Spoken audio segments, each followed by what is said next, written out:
Bali, simula po ako nung nagkamalay, ang Barangay Melville po at ang buong Balabac ay napakalago po, napakaganda ng environment, lahat po ng puno ay talagang green na green po kami.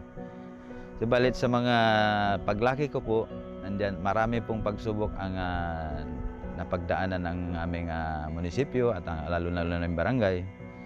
Nabiktima po yung ating mangrove sa tambarking, tinatanggal po yung balat.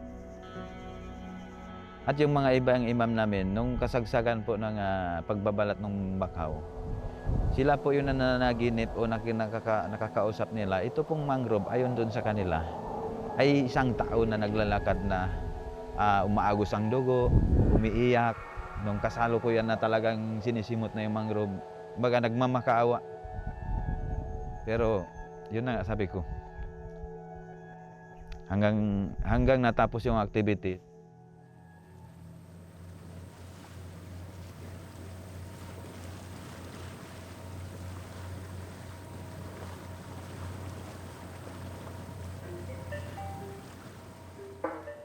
napakahirap po talaga maging punong barangay.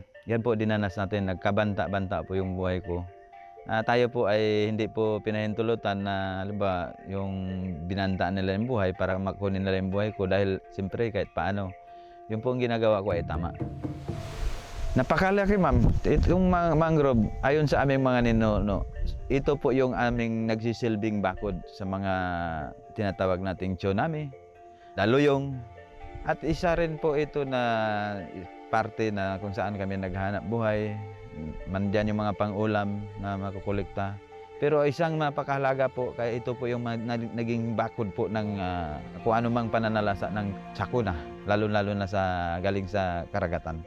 Yan po.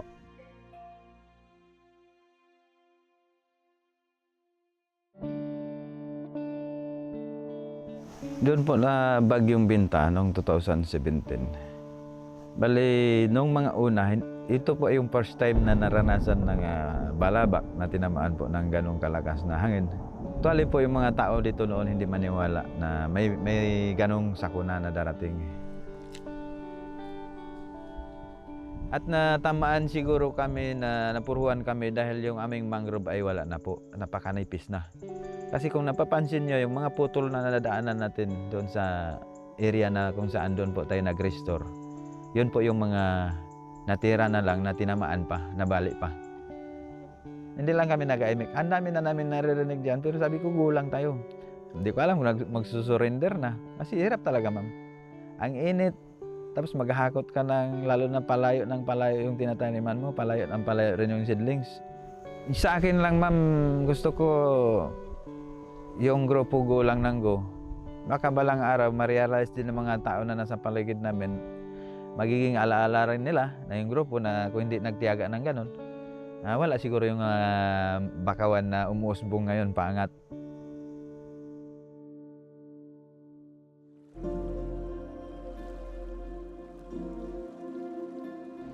Dahil kung makita nila yung sinimulan namin, baka lahat, mayroon mga barangay na gumaya doon sa aming mga ginagawa.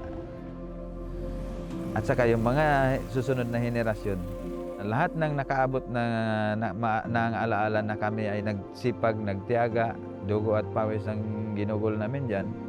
Lahat ng paghihirap nandyan. Pero hindi kami tumigil. Dapat isama man lang nila sa buhay nila pagdating ng susunod na mga henerasyon sa amin.